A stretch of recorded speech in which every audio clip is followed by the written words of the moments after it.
The chamber floated in the darkness of space, a massive ring of metal and glass orbiting a dying star. Inside, representatives from 73 different species sat in their designated sections, each area designed for their specific needs. Some breathed methane, others required intense heat, and a few existed as clouds of organized particles. But they all shared one thing in common today. They were all voting to remove humanity from the galaxy. Ambassador Minji stood at the human podium, her hands gripping the edges as she watched the voting display. The numbers climbed steadily against her people.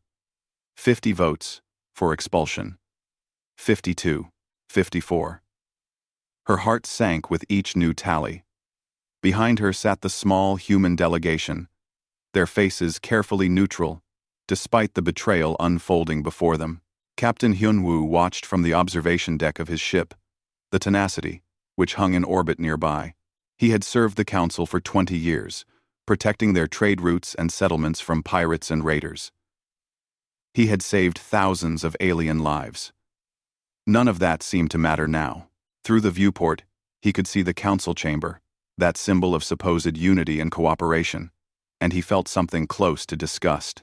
The vote finished. 54 species voted yes. 19 voted no. Humanity would be expelled from Council space within 10 solar cycles. That gave them roughly 9 months to pack up everything they had built over 150 years and leave. Councillor Thren of the Valkyrie stood to address the chamber. His species had dominated the Council for millennia, and his silver skin gleamed under the lights as he spoke. This decision was not made lightly, he said, his voice translated into hundreds of languages simultaneously. Humanity has contributed much to our civilization, but their rapid expansion and constant innovation has created instability. They do not respect the old ways. They question everything. They change too quickly. Minji felt rage building in her chest, but she kept her voice steady. Permission to respond, Counselor. Thren nodded, though his expression showed he would rather not hear it. We came to you in peace 150 years ago, Minji said. We were young and eager to learn. You accepted us, and we worked hard to prove ourselves worthy. We solved problems others could not. We mediated conflicts that had lasted centuries. We built stations and ships and systems that benefited everyone. And now you cast us out because we make you uncomfortable? Because we dare to improve things? A Valkyrie counselor in the back called out. You improve too much. You do not understand balance. Balance? Minji's voice rose despite her efforts to stay calm. You mean stagnation. You have had the same technologies for 10,000 years. The same methods. The same thinking. We showed you that progress was possible, and instead of embracing it, you grew afraid. Thren raised one long-fingered hand. The vote is concluded. Humanity will vacate all Council territories and return to your home system. This is final. Minji looked around the chamber at species she had considered friends. Some refused to meet her eyes. Others looked genuinely sad but had voted against humanity anyway. Fear was stronger than friendship, apparently. Then we will leave, she said quietly. But I want this recorded officially. You are making a terrible mistake. We were not your servants or your tools. We were your partners. And you will realize what you have lost when it is too late to undo this decision. She left the podium and walked out, her delegation following in silence. Behind them, the Council had already moved on to other business, as if humanity had never existed. On the Tenacity, Hyunwoo received the evacuation orders. He stared at the screen for a long moment before forwarding them to every human settlement, station, and ship in Council space. 47 million people would need to leave their homes. Some had been born on alien worlds and never seen Earth. Children who played with alien friends would be torn away. Families who had built lives across the stars would lose everything. He opened a channel to his crew. You all heard the vote. Start preparing evacuation protocols. We have 9 months to get every human out of Council space. His second officer, a woman named Jiwon, spoke up. Captain, Some of the crew are requesting permission to appeal. Maybe if we— There is no appeal, Hyunwoo said. They made their choice. Now we make ours. We will leave peacefully and with dignity. We will not beg to stay where we are not wanted. Across the galaxy, humans began the slow process of abandoning everything they had built. Engineer Taeyong stood in the control room of the mining station he had designed, watching as his alien co-workers tried to understand the systems they had never bothered to learn before. Humans always handled the technical problems. This regulator needs to be checked every 6 hours, he explained to a Valkyrie engineer. If it overheats, the entire fusion system will shut down. The Valkyrie made notes but looked confused. Why not design it to regulate automatically? I tried, Taeyong said. But council regulations prohibited that level of automation. You said it was too risky to trust machines with critical systems. The Valkyrie engineer had no response to that. Dr. Sora packed up her research on cross-species cooperation. The irony not lost on her. She had spent 10 years studying how different species could work together effectively. Her papers had been used by the council to improve integration programs. Now, those same species had voted her out. As she sealed the last container, her Valkyrie assistant approached. I am sorry, she said. I did not want this. But your government did, Sora replied. And you did not stop them. We could not stop them. The decision was already made. Before the vote. Sora looked at her former colleague. Then you never had cooperation. You had obedience. There is a difference. Quote. End quote. We had capted. We had obedience. The months passed quickly. One by one, human settlements went dark as their populations boarded transport ships. The exodus was orderly but heartbreaking. Hyunwoo commanded the final vessel to cross the border, the tenacity leading a convoy of civilian ships home to Earth. As they passed the boundary marker, he sent one last transmission to Council Space. We came in peace. We leave in peace. Whatever happens to you now is your responsibility, not ours. Goodbye. Fording. Also Snow. And errata. The response from the Council was silence. The transport ship Phoenix Rising made its final approach to Earth, carrying 3,000 refugees from the Outer Rim colonies. Young pilot Nari sat in the cockpit, exhausted from 6 straight months of evacuation runs. She had made 47 trips, each one carrying families away from homes they would never see again. Some people cried. Others sat in angry silence. A few tried to stay positive, talking about starting fresh on Earth. But everyone knew the truth. They had been thrown out. Commander Ji-won stood on the observation deck of the orbital station above Seoul, watching the steady stream of incoming vessels. The station had been built to handle normal traffic. Maybe a few dozen ships per day. Now hundreds arrived every hour. The logistics were a nightmare, but humans were good at solving nightmares. They had turned the crisis into a well-organized operation, processing refugees, assigning temporary housing, and beginning the difficult task of rebuilding lives. How many more? She asked her assistant. Another 2 million expected over the next 3 weeks. That will be everyone from Sector 7. After that, just the rim stations, and we are done. Ji-won nodded. Done. What a strange word for it. They were not done. They were just beginning whatever came next. Back in Council Space, the absence of humans was immediately noticeable. The Valkyrie Mining Consortium, on Regulus 4, discovered this within the first month. The main excavation drill, a massive machine that humans had designed and maintained, broke down. The Valkyrie engineers studied it for days, before admitting they did not understand how it worked.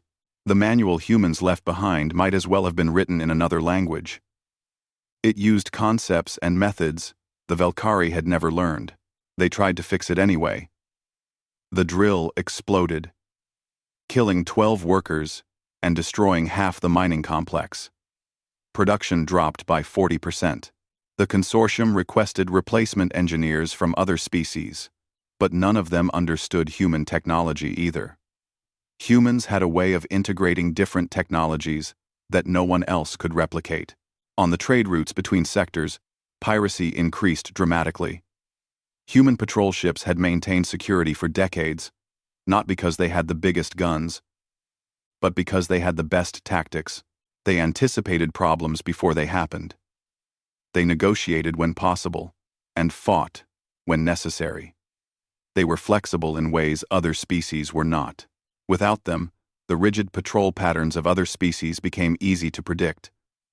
Pirates attacked with impunity, knowing exactly when and where the council ships would be. Within 3 months, merchant vessels were refusing to travel certain routes. Trade slowed. Prices increased. Shortages appeared on worlds that had not experienced them in centuries. 2 border disputes that humans had been mediating for years erupted into armed conflict within weeks of their departure. The Kresh and the Mindal had been arguing over a mineral-rich system for decades, but human diplomats had kept negotiations ongoing. Without that mediation, both sides claimed ownership and sent military forces. 17 battles in 4 months killed hundreds of thousands before the Council finally intervened with peacekeeping forces. By then, both civilizations harbored deep hatred for each other that would last generations. A space station orbiting Thanix Prime suffered a critical failure in its life support system. The oxygen recyclers stopped working, and carbon dioxide began building up. Normally, a human technician would diagnose and fix the problem within hours. But there were no human technicians anymore. The station's own engineers tried to repair it, but they did not understand the complex adaptive systems humans had installed. They followed the manual exactly, but the manual could not account for every possible situation. 12,000 people died before emergency evacuation ships arrived. The investigation later determined that a simple adjustment, one any human engineer would have known to make, would have saved everyone. 12. 2020-2020, 2020-20. Counselor Thren read the reports with growing unease. He had expected some difficulties during the transition, but nothing like this. He called a meeting of the senior council members to discuss the situation. These are temporary problems, he insisted. Other species will learn to fill the roles humans performed. We simply need more time. Not, but a Mindal counselor disagreed. How much time? We have lost billions in trade revenue. Our security is compromised. Our infrastructure is failing. Perhaps we made an error. We made no error. Thren's voice rose. Humanity was destabilizing our civilization. Short-term pain is acceptable to preserve long-term stability. Thank you for watching. And presented for court. We made no error. Thren's voice. We made no error. A small, insect-like representative from the Chitter Collective spoke up in a series of clicks and chirps that translated to, perhaps, stability without progress is merely slow death. Thren dismissed the comment, but others in the chamber nodded agreement. On Earth, humanity was not sitting idle. The massive influx of people and resources had transformed the home system. New stations were being built at a furious pace. The Moon now hosted 3 major shipyards, where humans designed vessels using principles they had learned from 100 different species, but improved with human innovation. Captain Hyun-woo commanded one of the new defense platforms, a massive station bristling with weapons and sensors. Earth would not be caught unprepared if the Council changed its mind and decided humans were a threat to be eliminated rather than simply expelled. The defense fleet grew daily, incorporating new technologies that humans had not been allowed to research under Council regulations. Engineer Taeyong worked on Mars, designing terraforming systems that would make the Red Planet fully habitable within 50 years, instead of the 500 the Council said was minimum. He used methods Council scientists had dismissed as too risky or too innovative. But Taeyong had no council telling him what he could or could not try anymore. Dr. Sora established a new research institute dedicated to xenobiology and cross-species cooperation, but this time studying it without council restrictions. She corresponded with the few alien scientists who had opposed humanity's expulsion, maintaining friendships despite political circumstances. Some of them reported that Council science had ground to a near halt without human collaboration. Ambassador Minji served as Earth's new Minister of External Affairs, though there was little external to deal with. Earth had declared itself an independent sovereignty, outside Council jurisdiction. Some of the 19 species who had voted against expulsion sent quiet messages of support, but none were willing to risk Council displeasure by establishing formal relations. Minji did not blame them. Fear was a powerful motivator. The Council had ruled the galaxy for thousands of years.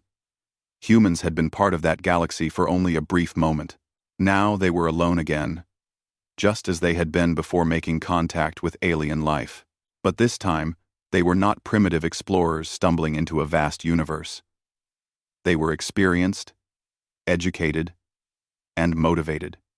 They had learned from 73 different civilizations. They had technologies and knowledge that they could now develop without restrictions. As Nari completed her final evacuation run and set the Phoenix rising down on Earth for the last time, she looked out at the blue planet that most of her passengers had never seen before. They were home, but it was a home that would need to become something greater. "Welcome to Earth," she announced over the ship's intercom. "This is not the end of our journey.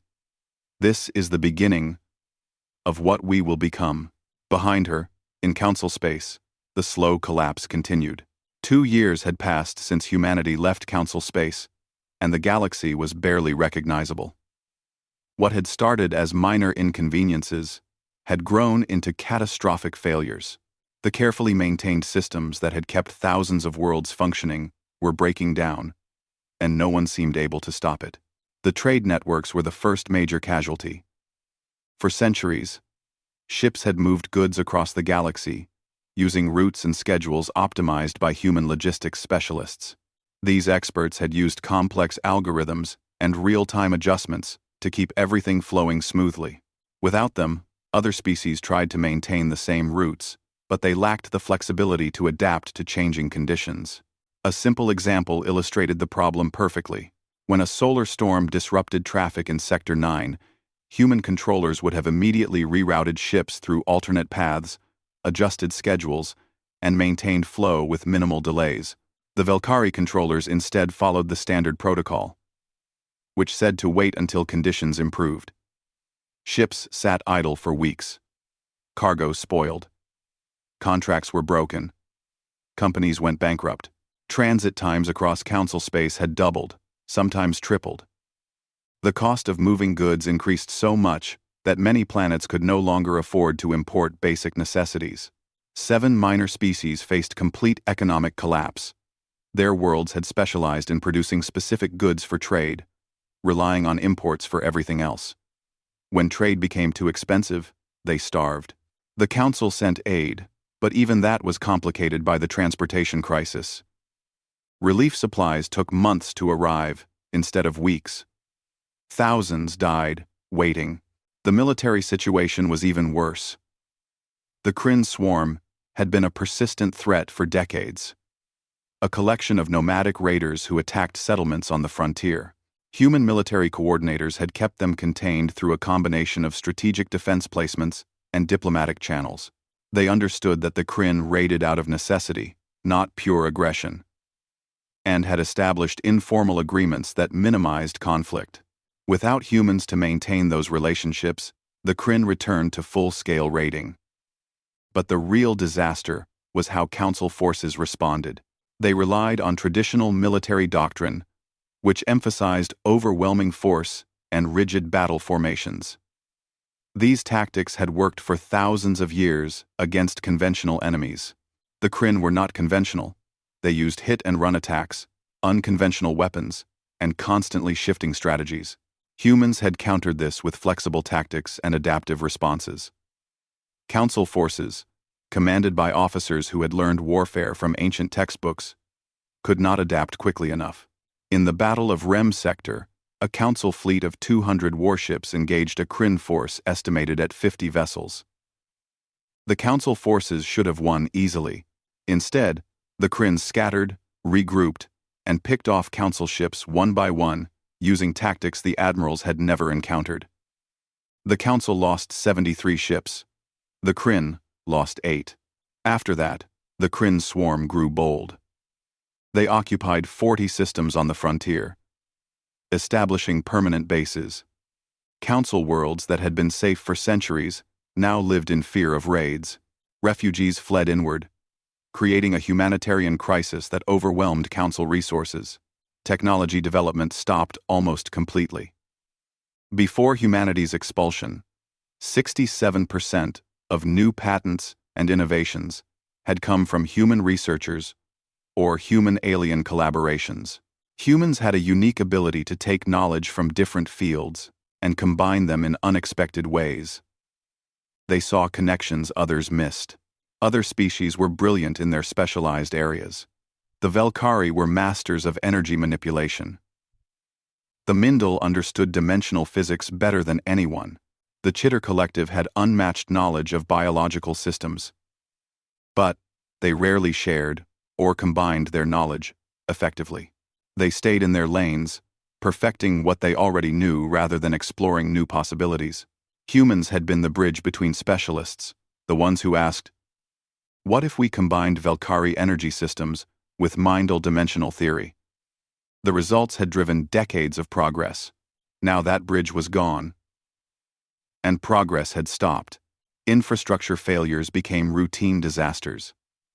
Every station, every terraforming system, every power grid built or upgraded with human involvement began experiencing problems. The technology itself was not failing, but the maintenance required an understanding that other species lacked.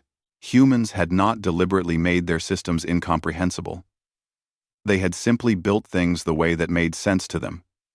Using integrated approaches and adaptive systems, they expected operators to think, to adjust, to problem solve. Other species expected clear instructions and predictable behavior. When an automated system encountered an unexpected situation, it needed someone who could analyze the problem and find a creative solution. Humans did that instinctively. Other species followed the manual, and when the manual did not cover the specific situation, they were lost. The plague that broke out on 3 industrial worlds proved the point tragically.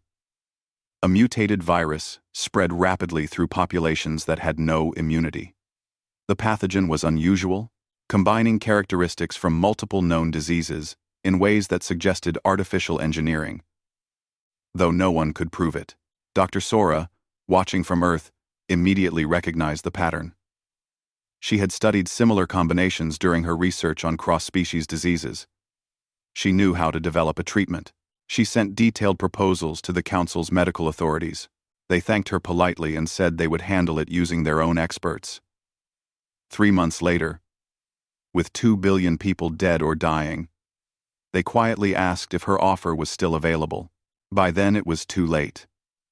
The virus had mutated further, and Sora's original treatment would not work. She developed a new one, but the Council's pride had cost 2 billion lives. Councillor Thren called another emergency meeting, this one far less confident than his previous addresses. The chamber was less full than before. 18 species had withdrawn from the Council to form their own regional coalitions, deciding their chances were better outside a collapsing organization. "We face challenges," Thren admitted, "but we remain strong. We will adapt and overcome these difficulties. Other species will learn to fill the roles humans once performed." A Mindel counselor stood. "When? We have been saying this for 2 years. Our economy is in ruins. Our military is losing battles. Our people are dying. Perhaps it is time to admit we made a mistake." "Admitting mistakes shows weakness," Thren replied. "The Council must project confidence. Confidence does not repair broken stations or cure plagues," the Mindel shot back. "Pride does not fill empty stomachs or win battles. We expelled humanity because we were afraid they would surpass us. Now we are destroying ourselves to avoid admitting we need them." The chamber erupted in arguments. Some agreed with the Mindel. Others supported Thren. A few suggested simply conquering Earth and forcing humans to serve the Council again. which prompted outraged responses from those who still had principles. On Earth, Captain Hyun-woo watched the Council's troubles through intelligence reports. His defense fleet had grown into a formidable force, and scouts reported that Council space was vulnerable. Some of his officers suggested taking advantage of the chaos to expand human territory. Hyun-woo rejected the idea immediately. "We are not conquerors. We left peacefully, and we will remain peaceful unless attacked. Let the Council fall or rise on their own choices." Engineer Taeyong, now leading Mars terraforming operations, had transformed the planet visibly. The atmosphere was thickening. Water flowed on the surface again. Temperatures were rising toward habitable levels. He used techniques that would have been forbidden under Council regulations. But on Mars, there was no Council to tell him no. Ambassador Minji received quiet communications from several species who had voted against humanity's expulsion. They asked about establishing relations, perhaps even trade agreements. Earth had resources and technologies that were suddenly very valuable. She responded politely, but firmly. Earth was not interested in becoming the Council's backup plan. If species wanted relationships with humanity, they would need to build them as equals, not as desperate customers. The galaxy was learning a hard lesson. Progress required more than ancient knowledge and established protocols. It required the willingness to change, to adapt, to try new approaches. The Council had mistaken stability for wisdom and had expelled the one species who understood that progress meant risking the comfort of familiar failures for the uncertainty of possible success. Now they were paying the price, and the bill was still coming due. 3 years after humanity's expulsion, Ambassador Kenji of the Valkyrie Diplomatic Corps stood before the viewing window of his ship as it approached Earth's solar system. He had practiced his speech dozens of times, refining every word. This mission was perhaps the most important in Council history, and failure was not an option. The galaxy itself depended on his success. His ship, the Eternal Harmony, was one of the finest vessels the Council possessed. But as they passed Mars, Kenji noticed something that made his confidence waver. The red planet was not red anymore. Clouds swirled in a thickening atmosphere. He could see blue patches that might have been lakes or small seas. Vegetation covered vast areas in shades of green and brown. "How long did that take?" he asked his science officer. "Our analysis suggests 3 years, Ambassador. Perhaps slightly less." "That is impossible. Terraforming Mars should take 500 years minimum." Apparently, humans do not agree with that assessment. Earth itself was surrounded by new stations and shipyards. Vessels of designs Kenji had never seen moved between them. Some were clearly military. Others appeared to be cargo haulers or colony ships. All of them used technology that looked decades ahead of anything in Council space. The Eternal Harmony received docking clearance and was directed to a diplomatic station above Seoul. Kenji and his small delegation were met by a human escort who guided them through corridors that gleamed with unfamiliar technology.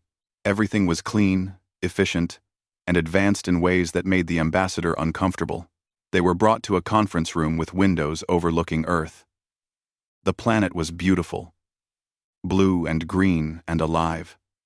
Kenji had not expected to be so moved by the sight. The human delegation entered. Ambassador Minji led them, older now but still projecting the same quiet strength Kenji remembered from 3 years ago. Captain Hyun-woo was there, wearing a military uniform Kenji did not recognize. A young woman named Yuna, introduced as a council member, took a seat with an expression that suggested she would rather be anywhere else. 2 others, Dr. Sora and Engineer Taeyang, completed the human side. "Ambassador Kenji," Minji said, gesturing to a seat. "Welcome to Earth. May I offer you refreshment?" "Thank you, but I prefer to proceed directly to business, if you do not mind." "As you wish."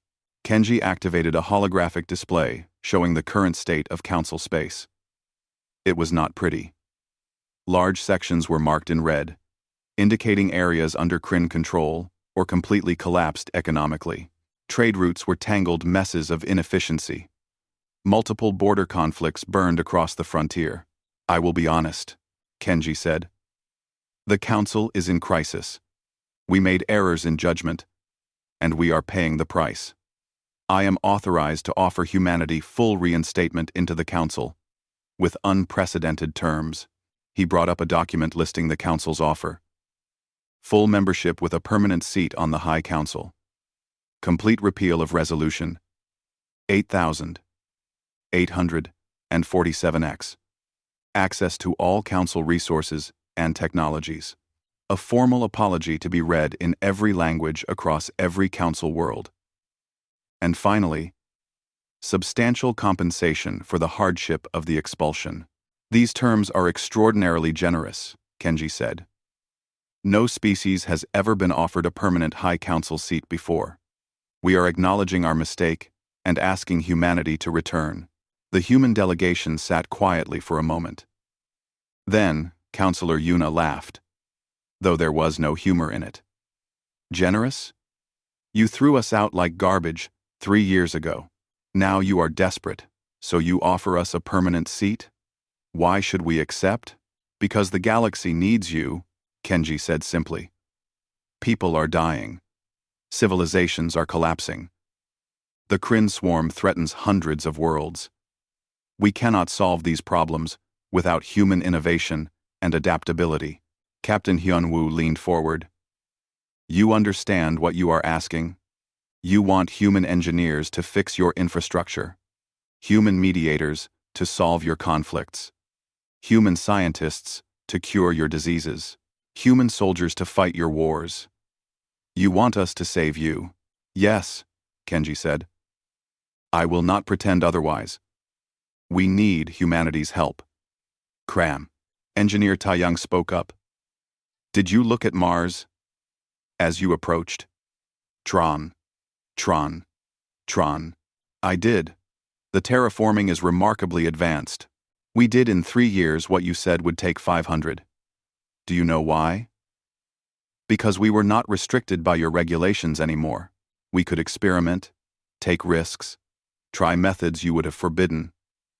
Every day, we are making progress you cannot imagine, because we are free to pursue it.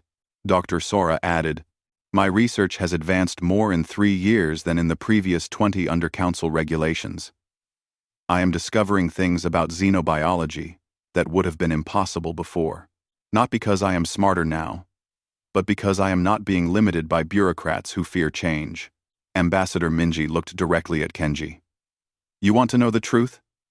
We are better off without you. We have built 37 colonies in systems you ignored. We have made partnerships with 6 species you dismissed as primitive. Our technology has leaped forward. Our people are united by purpose, rather than divided by politics. We are thriving. But, Kenji started to speak, but Councillor Yuna interrupted him. Let me tell you a story, Ambassador. I was young when the vote happened. I actually believed in the Council. I thought cooperation between species was the galaxy's greatest achievement. I argued against leaving peacefully. I said we should fight the expulsion legally, politically, any way we could. She stood and walked to the window. I was wrong. Being thrown out was the best thing that ever happened to humanity. You taught us that we could not depend on others, that we needed to rely on ourselves, that fair-weather friends are no friends at all. Kenji felt his carefully prepared arguments crumbling. Please understand.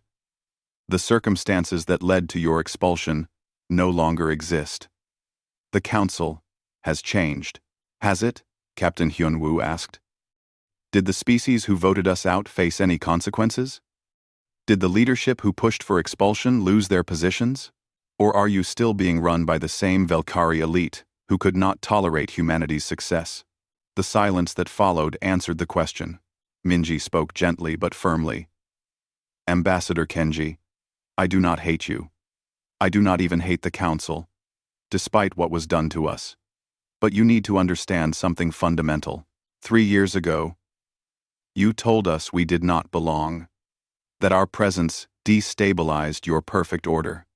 You were right about one thing. We are different. That. She stood and began pacing slowly. We solve problems instead of managing them. We innovate instead of maintaining. We take risks instead of preserving safety. You called it destabilizing. We call it progress. You threw us out when you thought you did not need us, Yuna added. Now you are desperate, and you want us back on your terms. You want human talent to fix your problems while keeping us subordinate to Velkari leadership. You want our innovation, but not our independence. Kenji tried once more. What if we offered full equality? Not subordination, but genuine partnership. No. You mean the partnership we had before you expelled us? Taeyang asked. That worked out well. We have changed, Kenji insisted. The crisis taught us. The crisis taught you that you need us, Minji interrupted. It did not teach you to respect us. The moment things stabilize, the moment you no longer face emergencies, you will remember why you expelled us. You will fear our progress again, and we will be right back where we started. She returned to her seat and looked at Kenji with something like sympathy. We are not your tools. We are not your safety net. We are not your backup plan for when your ancient systems finally fail. We are an independent civilization now, and we choose to remain that way. Kenji spent the next 2 hours trying everything. He offered technology sharing. He offered territory and council space. He offered trade agreements worth trillions. He offered personal apologies from council leadership. None of it worked.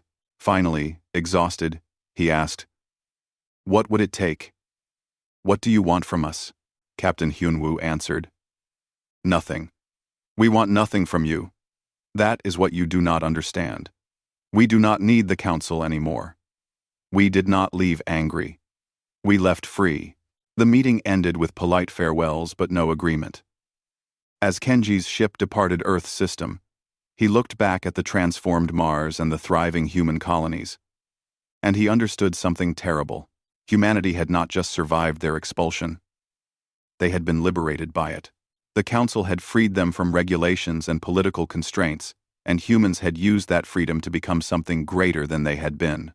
The galaxy had changed while the Council remained stagnant, and now it might be too late to change back. 5 years after humanity's expulsion, the galaxy had been completely reshaped. The Great Galactic Council, that had governed thousands of worlds for millennia, now controlled less than half its original territory. Multiple species had withdrawn to form their own coalitions, or had simply collapsed entirely. The Velkari, once the dominant power, struggled to maintain relevance as younger species questioned why they should follow leaders who had driven away the most innovative civilization in known space. Human territory now included 60 systems, each hosting thriving colonies. They had made formal alliances with 11 species the Council had dismissed as primitive or irrelevant. These partnerships were based on equality and mutual benefit, rather than the hierarchical structure the Council had always used. Trade between human space and these allied species was booming. Captain Hyunwoo stood on the bridge of the Tenacity, now flagship of the combined human defense and exploration fleet. His uniform bore symbols from 3 different allied species alongside human insignia, representing the new cooperative approach humanity had embraced. The ship had been upgraded 3 times, incorporating the best technologies from multiple civilizations. On Earth, Ambassador Minji had become the Minister of External Relations, overseeing humanity's growing network of diplomatic connections. She met regularly with representatives from species who wanted to learn how humanity had achieved such rapid progress. Her answer was always the same: freedom to innovate, willingness to take risks, and treating partners as equals rather than subordinates.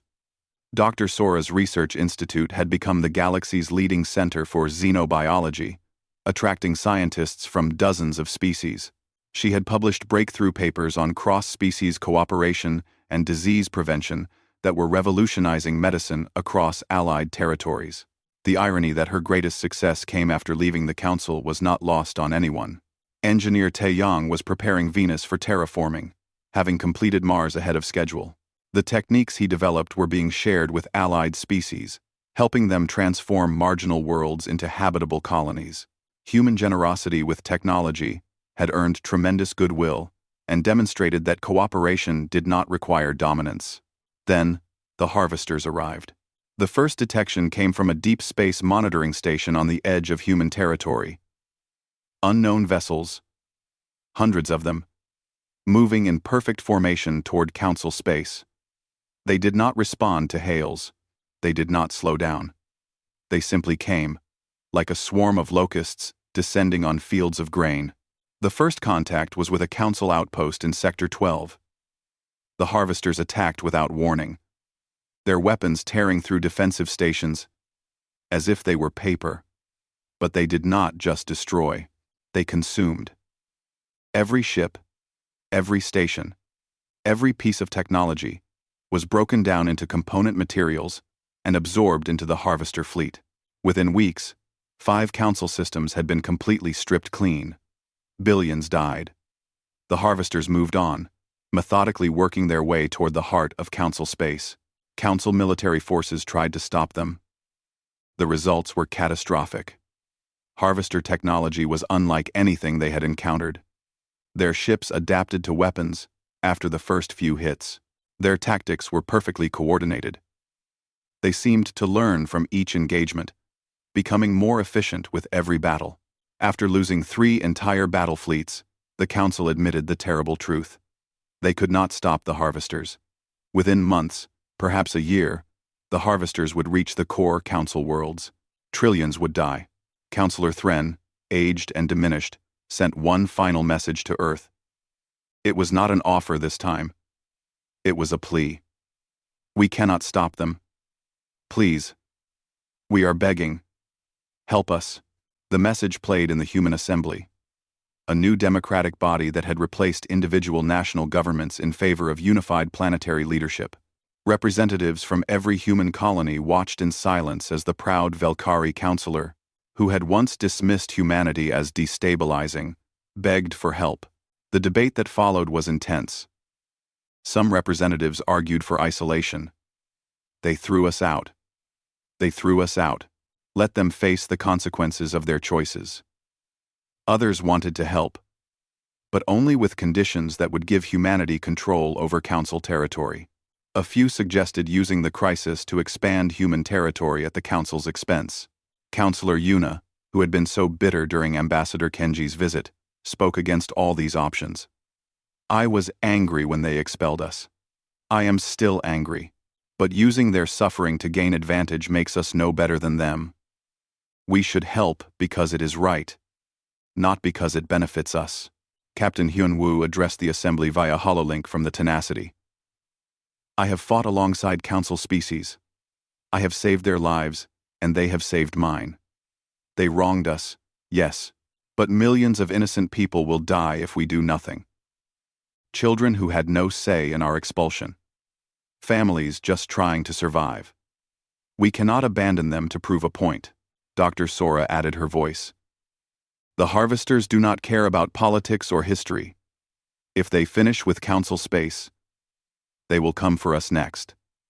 This is not just about helping our former allies. This is about survival. For everyone. The debate continued for days. Finally, Ambassador Minji addressed the assembly with a speech that would be remembered for generations. 3 years ago, when Ambassador Kenji came asking for help, I told him we wanted nothing from the Council, that we were better off alone. I meant every word. We are better off. We are stronger. We are free. But being better off does not mean we abandon our principles when tested. She paused, looking around the chamber.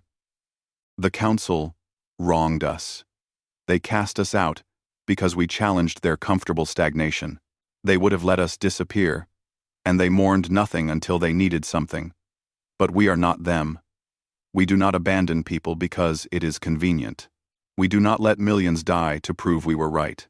However, she continued, we do not go back as subordinates or saviors. We help as equals, or we do not help at all. If we fight the harvesters, we fight as independent allies, not as Council servants. Our terms, our command structure, our way. The vote was close but decisive.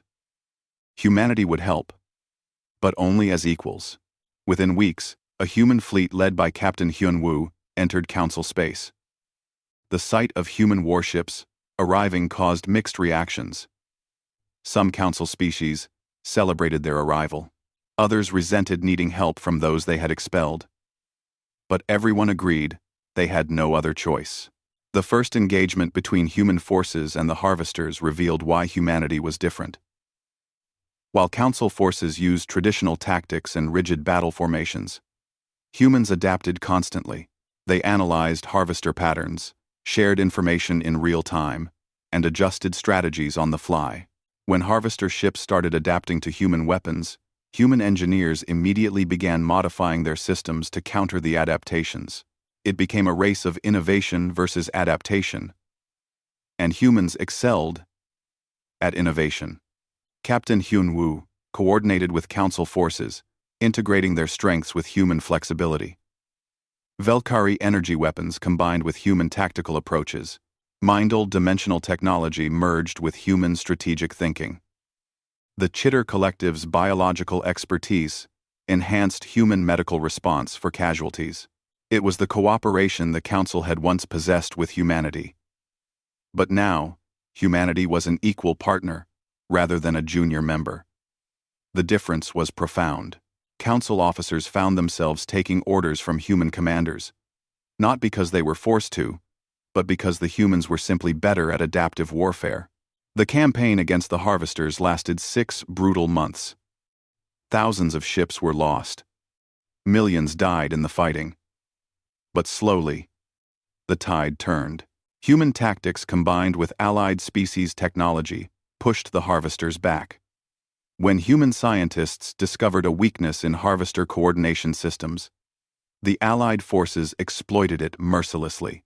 The final battle took place at the edge of Council space, where the Harvesters had established a massive staging area.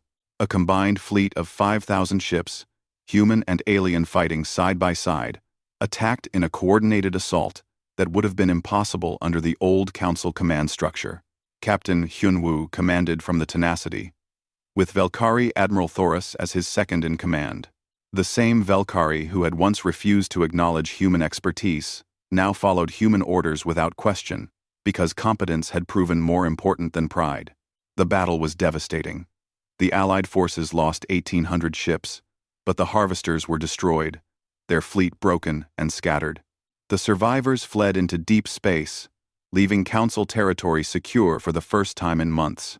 In the aftermath, the galaxy faced a choice. The old Galactic Council was dead in all but name. What would replace it? The answer came in the formation of the Federation of Free Systems. 70 species, including humanity, signed a charter as equal partners. There was no dominant species, no hierarchy of importance. Decisions would be made by consensus, with disputes settled through mediation rather than political power games. Councillor Thren, one of the few original council leaders still in power, attended the founding ceremony. He approached Ambassador Minji privately, before the official speeches. "I was wrong," he said simply. "Everything I believed about stability and order was wrong. Progress requires change, and change requires courage." Minji looked at the old Valkyrie, seeing genuine remorse in his expression. "We were all learning, Counselor. The difference is that we were willing to learn from failure, rather than deny it happened." The founding ceremony took place on a neutral station, specially built for the occasion. Counselor Yuna, representing humanity, gave the opening address. The old council wanted us gone because we challenged their comfortable stagnation. They learned too late that progress requires discomfort. We all did. We do not build empires. We build partnerships. We do not seek dominance. We seek growth. And we remember that those who abandon their friends in prosperity often find themselves abandoned in adversity. She paused, looking at the representatives of 70 species. We were thrown out. We left. We thrived. And when you needed us most, we came back. Not because we had to, because we chose to. That is the difference. That is humanity. Captain Hyun-woo stood on the bridge of the Tenacity as it prepared to lead a joint exploration mission beyond known space. A mixed crew of humans and aliens worked together, combining their strengths to venture into the unknown. As they engaged their drives, Minji's final speech echoed across the Federation. They wanted us gone. We left. We thrived. And when they needed us most, we came back. Not because we had to, but because we chose to. That is the difference between them and us. That is humanity. The Tenacity jumped to faster than light speed, carrying the banner of a new federation built on equality and mutual respect, rather than hierarchy and fear. Behind them, the galaxy began the long process of rebuilding. Guided by principles humanity had taught them through both absence and return. The Council had wanted humans gone. They got their wish, and it taught them the most important lesson in their long history. Some things are only valued after they are lost, and some species only learn wisdom through the pain of their own mistakes.